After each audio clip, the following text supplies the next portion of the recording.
నమస్తే. ప్రపంచవ్యాప్తంగా ఎన్నో వింతలు జరుగుతూ ఉంటాయి. అలాంటి వింతల్లో ఒకటి నాజీ బంగారం రైలు కథ. సుమారు 80 సంవత్సరాల క్రితం 300 టన్నుల బంగారంతో ఓ రైలు ఒక సొరంగంలోకి ప్రవేశించింది. ఆ తర్వాత ఆ రైలు మాయమైంది. ఇప్పటికీ బంగారంతో నిండిన రైలు కోసం ప్రపంచం వెతుకుతోంది, కానీ ఆచూకీ దొరకలేదు. రొనాల్డ్ జ్వెయిక్ తన పుస్తకంలో ఈ నాజీ రైలు గురించి రాశారు. హంగేరియన్ యూదుల నుండి దొంగిలించిన బంగారం, నగలు, విలువైన వస్తువులతో ఆ రైలు నిండి ఉంది అని ఆ పుస్తకంలో వివరించారు. ఈ రైలు బుడాపెస్ట్ నుంచి బయలుదేరింది, కానీ ఆస్ట్రియాలోని ఆల్ప్స్లో ఉన్న ఒక సొరంగంలో ఆగిపోయింది. వారు టైరోల్, ఫైల్కిర్చ్లోని వివిధ ప్రాంతాలలో కొంత బంగారాన్ని దాచిపెట్టారు, కానీ ఆ రైలును ఇప్పటికీ గుర్తించలేదు.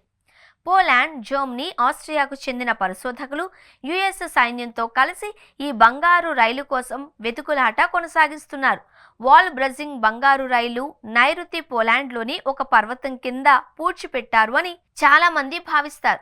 2016లో రైలును గుర్తించడానికి ఒక సొరంగంలో తవ్వకాలు కూడా ప్రారంభించబడ్డాయి, కానీ ఆ తవ్వకాలలో ఎలాంటి రైలు గుర్తించబడలేదు. బంగారంతో నిండిన రైలు ఒక సొరంగం దగ్గరికి చేరుకొని ఆ తర్వాత అదృశ్యమైంది. ఆ తర్వాత అది ఎక్కడికి వెళ్ళిందో ఎవరికీ తెలియదు. కొంతమంది దీనిని వివాదం చేస్తున్నారు, కానీ న్యూయార్క్ విశ్వవిద్యాలయంలో Israel studies professor Ronald Zweig Nazi సైన్యం ప్రపంచవ్యాప్తంగా బంగారాన్ని దోచుకుంది అని, దానిలో 70% తిరిగి పొందారు అని, మిగతాది ఇప్పటికీ గుర్తించలేదు అన్నారు. నాజీ బంగారు రైలు రహస్యం. 1945లో రెండవ ప్రపంచ యుద్ధ సమయంలో జర్మన్ నియంత హిట్లర్కు చెందిన ఈ 150 మీటర్ల పొడవైన రైలు ప్రయాణిస్తూనే అదృశ్యమైంది. ఇతర దేశాల నుంచి దోచుకున్న 300 టన్నుల బంగారం దానిలో ఉంది.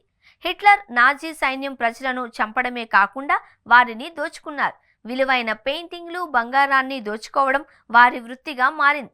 నాజీ సైన్యం మొత్తం బంగారం దోపిడీకి సంబంధించిన రికార్డులు లేవు. హిట్లర్ తాను దాడి చేసిన ప్రతి దేశం నుండి దోచుకున్న బంగారాన్ని జర్మనీకి పంపేవాడు. 1945లో యుద్ధంలో తాను ఓడిపోబోతున్నాను అని గ్రహించినప్పుడు తన సైన్యాన్ని బంగారం, విలువైన వస్తువులను రైళ్లలో ఎక్కించి రహస్య ప్రదేశంలో దాచమని ఆదేశించాడు. ఆ తర్వాత ఆ రైలును ఎక్కడ దాచారు అనేది ఇప్పటికీ తెలియదు. 300 టన్నుల బంగారంతో నిండిన రైలు కోసం ఇప్పటికీ చాలా మంది పరిశోధకులు వెతుకుతున్నారు.